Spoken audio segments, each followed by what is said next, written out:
Et je suis aidé par le contexte de marché, avec des investissements, avec des taux de rendement qui montent, qui remontent évidemment, qui me permettent de capter non seulement des taux hauts, mais même de commencer déjà de mettre de côté des réserves et payer aux associés plus de 5,5%, c'est ça notre objectif.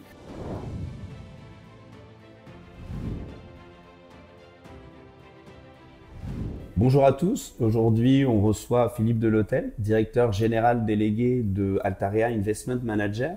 Bonjour Philippe, merci de votre présence aujourd'hui. Merci Victor. L'idée aujourd'hui c'est d'échanger sur le contexte des SCPI, le marché de l'immobilier, et d'avoir votre avis d'expert finalement sur la tendance du marché et comment vous voyez les choses sur l'évolution de ce marché. Alors peut-être pour commencer, aujourd'hui on entend pas mal de choses dans la presse, notamment sur une potentielle fin de la SCPI. Quel est votre regard sur la situation actuelle sur le marché des SCPI ? Moi, ça fait 25 ans, presque 30 ans, que je suis sur ce marché des SCPI. Si je venais vous affirmer de façon très péremptoire ce matin que j'ai évalué que c'était la fin des SCPI, on peut déjà terminer cet échange. Non seulement je suis persuadé du contraire, mais alors oui, j'y ai intérêt, puisque je promeus des nouveaux fonds SCPI, donc c'est que j'y crois. Mais il y a peut-être quand même un petit bout de raisonnement derrière tout ça. Bien sûr, il s'est passé un choc phénoménal pour toutes les classes d'actifs, pas que l'immobilier, qui est un choc de retournement complet sur les taux d'intérêt sans risque. Je regardais ce matin, l'État français, il se finance à 10 ans, sa dette obligataire à un petit peu plus de 3,10%. D'accord ? Les Allemands, c'est presque 2,60. Et je peux prendre tout le paysage européen. Il a furieusement augmenté sur une période très courte. Il s'est donc passé quelque chose d'assez basique finalement. C'est que devant la remontée très brutale, on a eu un argent à zéro pendant très longtemps. Presque 15 ans de baisse quasi continue des taux d'intérêt sans risque. Aujourd'hui, la remontée de ces taux-là, elle fait que, et c'est normal, les gens, les investisseurs prêts à mettre de l'argent, poser de l'argent sur l'immobilier, il y en a beaucoup, ces investisseurs, ils réclament un rendement plus élevé que ce taux d'intérêt sans risque. C'est la prime de rendement qui a toujours existé de l'immobilier par rapport au taux sans risque. Aujourd'hui, cette hausse de taux de rendement, mécaniquement, elle entraîne une baisse sur la valeur des actifs quand ils changent de main. Voilà, c'est ça qui est en train de se passer. Ni plus, ni moins. C'est pas un choc sur les SCPI qui serait mis au banc et plus du tout intéressante. C'est le sous-jacent immobilier, quand il est expertisé, ce qui nous est demandé, et c'est sage, aujourd'hui, qui bouge et qui baisse en valeur. C'est pas du tout un constat unanime. C'est plus ou moins fort selon les classes d'actifs, selon les secteurs géographiques, selon les stratégies qui sont menées. Là-dedans, les SCPI, non, c'est pas du tout la fin. C'est sûr qu'il va y avoir une période, on est entré dans une période pour les SCPI qui embarquent un stock historique qui va être avec un petit peu challengé en matière de valeur, voire en matière de liquidité. Vous voyez, c'est pas parce que je viens, moi, avec une casquette de défendant des nouveaux fonds que je dois regarder avec mépris, ça n'aurait aucun sens, tous les fonds qui est historiques et qui ont collecté dans les phases précédentes. Leurs autres fondamentaux, ils demeurent aujourd'hui. C'est vrai que c'est une période spécialement attractive, mettre les pieds dans le plat, pour celui qui va monter des nouveaux fonds pour aller capter de la façon la plus complète possible le nouveau contexte aux investissements. La remontée des taux, elle fait que si j'ai pas de stock, donc mécaniquement tout le monde comprend finalement on embarque dans nos SCPI des actifs avec une rentabilité plus élevée, et évidemment ce sera au bénéfice de la performance du fonds déjà sur sa distribution. D'accord. Donc on y a vraiment un décalage entre les jeunes SCPI qui se lancent et celles finalement qui ont un stock préexistant. Il peut y avoir vraiment un écart de performance, vous considérez, entre ces deux... C'est le match qui vient de s'ouvrir, à l'évidence, mais c'est n'entendez pas du tout là-dedans le fait que, voilà, que nous, on serait géniaux et puis que le reste de la planète et ses pays, elle serait dépressif. C'est pas du tout ça. Ce qui est sûr, c'est que pour les nouvelles souscriptions, oui, je pense quand même qu'il y a un œil particulier. Je le vois dans l'accueil qui nous est réservé. On a lancé le fonds il y a quelques semaines pour des nouveaux fonds, qui plus est, quand on est adossé à une grande maison très solide en immobilier comme le groupe Altarea. Mais les autres, pardon d'être lourdingue, hein, mais les autres fondamentaux en SCPI, ils n'ont pas bougé. Ouais. Ils n'ont pas bougé. Si vous vouliez hier vous constituer un patrimoine, préparer, vous êtes jeune, mais préparez votre retraite dans très longtemps. Comme produit de revenu, je ne vois pas beaucoup d'alternatives à la partie SCPI. Et même mieux, pas pour tout tourner toujours en avantage. Et je pense que c'est une fenêtre d'opportunité nouvelle qui vient de s'ouvrir, dans laquelle les nouvelles SCPI, c'est mon cas, vont prendre pleinement leur place. D'accord.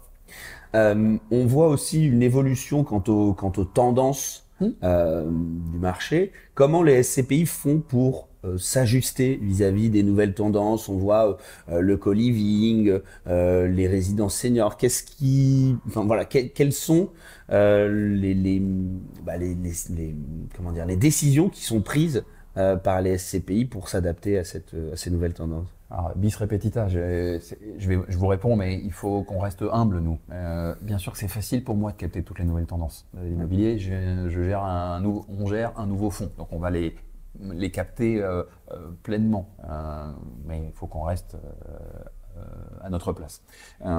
Les nouvelles tendances, moi je peux le travailler de maintes façons. Sur même secteur immobilier par secteur immobilier. J'en prends un, les commerces. Les commerces, les nouvelles tendances sur les commerces, c'est des actifs qui vivent. C'est un secteur d'activité qui vit, d'ailleurs, qui avait été pas mal abîmé par l'e-commerce et par le Covid, dont les valeurs avaient pas mal baissé d'ailleurs. C'est justement pour ça que je pense que c'est un secteur auquel il faut spécialement s'intéresser aujourd'hui. Et dans les commerces, si vous regardez les commerces de flux, des gares, des aéroports, les centres commerciaux, les retail parks, les commerces de pieds d'immeubles, si je vous faisais une réponse unanime pour la totalité des actifs, vous me diriez mais c'est pas sérieux. Donc il y a des sous-secteurs pour chacune de ces grandes familles de commerce qu'on regarde et sur lesquels il y a des nouvelles tendances. C'est votre question. On a repéré comme hyper intéressant et d'autres moins. Si vous me disiez, Philippe, est-ce que c'est intéressant aujourd'hui d'investir dans des grandes galeries marchandes avec des charges importantes? La réponse, vous vous doutez, elle ne serait pas spécialement positive. Mais à l'inverse, oui, moi je pense qu'il y a aujourd'hui des secteurs sur certains centres commerciaux, sur certains retail parks, quand ils sont bien organisés, unifiés, homogènes et pas des coques individuelles perdues dans la pampa, sur certains commerces de pieds d'immeubles, mais là aussi, pas partout. Donc à votre question, je fais une réponse très longue, mais il y a beaucoup de tendances immobilières. Il faut être... ce terme, il est tellement galvaudé, mais il faut être très agile, je pense, sur les investissements. Et il faut être connaisseur de ces sujets. Je crois que c'est le cas de mon groupe, notamment sur les commerces. Mais je peux vous le descendre l'escalier sur toutes les autres actifs. Je ne vais pas le faire, mais vous avez parlé de tendance sociétale, le co-living, c'en est une, les résidences seniors. C'est autant de sujets d'ailleurs que je vais embrasser dans mon fonds. Au fur et à mesure, je vais vouloir capter ces tendances-là à l'intérieur du fonds puisqu'il est multi-thématique. Et évidemment, j'entendais normes environnementales, mais presque au-delà de normes environnementales, c'est subi, c'est contraint, c'est presque obligé. Ça donne l'impression d'une copie qu'on doit rendre absolument. Moi, je suis persuadé que la durabilité, pour utiliser un terme un peu pompeux, des immeubles, des actifs, de commerce, de logistique, tout ce que vous voulez, qu'on est en train d'acheter, ce sera un critère déterminant de performance. Encore une fois, vous louerez moins, vous louerez mieux un actif quand il est durable, vous vendrez mieux un actif quand il a pris en compte ces critères de durabilité. Et mon groupe, il a ce biais qui est de savoir travailler les actifs pour leur permettre de créer de la valeur. On a quitté le monde d'avant où on était poussé par de la croissance de valeur de tous les actifs. Là maintenant, après le retournement, on est dans un autre milieu. Il faudra être capable de créer de la valeur ça s'appelle de l'asset management, pour utiliser un terme anglais. C'est bref, de créer de la valeur sur les actifs. Les seules indexations, elles ne suffiront plus si on veut faire les performances hautes que les épargnants attendent de nous. D'accord.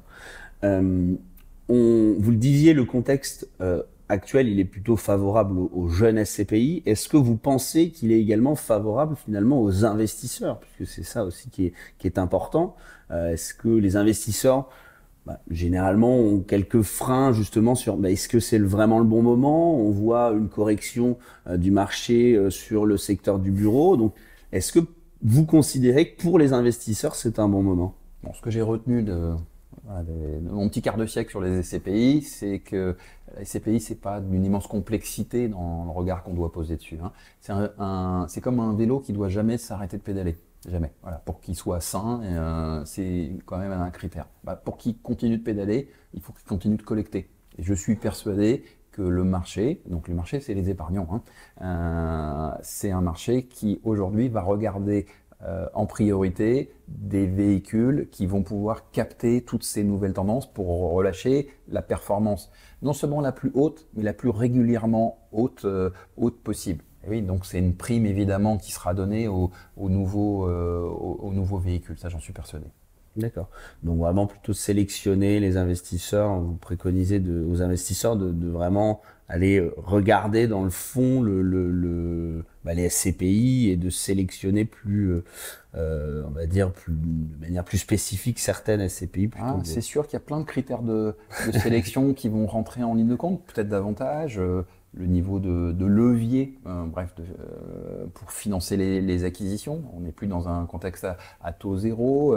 La constitution de réserves. Moi, j'ai pour ambition de constituer tout de suite des premiers matelas de réserve sur le véhicule, ce qui n'est pas complètement classique. Hein. Et je suis aidé par le contexte de marché, avec des investissements, avec des taux de rendement qui montent, qui remontent évidemment, qui me permettent de capter non seulement des taux hauts, mais même de commencer déjà de mettre de côté des réserves et payer aux associés plus de 5,5%, c'est ça notre objectif. Moi, ce que je vis, c'est non seulement de payer plus de 5,5%, mais que ça dure le plus longtemps possible. Pour ça, il faut s'ingénier à avoir toute une série d'amortisseurs. Celui des réserves, c'est un point pour moi très important. D'accord. On entend également, ou en tout cas nos investisseurs nous posent souvent la question de la liquidité des SCPI aujourd'hui. Est-ce que pour vous, il y a un problème sur le marché de la SCPI en termes de liquidité ou est-ce que finalement pas du tout? Alors, le sujet de la liquidité, il ne peut pas être analysé tout seul. Tout ce qu'on a évoqué auparavant, c'est relié à ça. Choc sur les taux d'intérêt, au départ, c'est pas les CPI. Au départ, c'est un choc sur les taux d'intérêt sans risque, une prime de rendement attendue des investisseurs pour continuer de poser des investissements sur l'immobilier avec un niveau de rendement supérieur, donc une baisse des prix quand il y a des expertises ou quand il y a des cessions d'immeubles. C'est ça qu'on vit. Évidemment, certains fonds SCPI, tous n'ont pas levé des sommes incroyables, même dans la période précédente. Ils peuvent, pour certains, rencontrer, je parle des fonds historiques, des sujets immédiats de liquidité un peu contrariés. Je vais pas, j'ai pas à prendre leur défense. Ils ont toute une série d'instruments pour répondre en matière de liquidité. Je vois qu'ils sont même en train d'en ajouter. C'est bien pour donner apporter des réponses en matière de liquidité supplémentaires pour la petite partie de porteurs qui voudront céder, et pour que ce ne soit pas avec une illiquidité qui soit la plus longue. Mais je redis, il y a ceux qui voudront vendre, oui, il y a, comme sur n'importe quelle classe d'actifs, à un moment donné, quand il y a moins d'acheteurs et plus de vendeurs, qui est un moment de liquidité contrariée.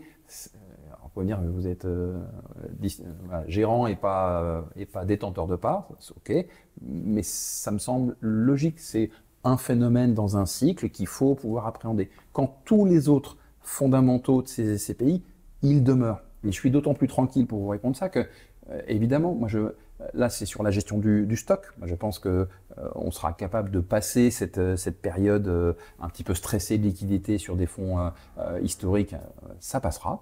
à un moment donné. Évidemment, moi je suis dans la position d'un nouvel acteur qui lance des nouveaux fonds, donc évidemment, encore heureux, sans sujet de liquidité. Moi je parle de nouvelles souscriptions. Aujourd'hui, les personnes, dans la constitution de leur épargne, oui, je pense qu'en produits de distribution régulière, il n'y a pas beaucoup de dispositifs comme la partie SCPI qui demeure aujourd'hui. Ok, il y a eu un retournement sur les taux d'intérêt.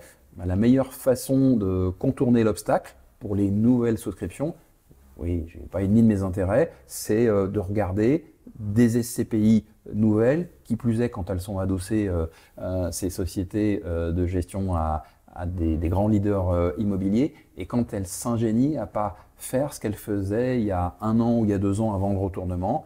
C'est pour ça que pour l'instant, je ne logerai pas de bureau, je ne ferai pas de levier dans mes SCPI, et que je serai très concentré sur les commerces et la logistique. Voilà, c'est ça le nouveau cycle immobilier qui est en train de s'amorcer. D'accord.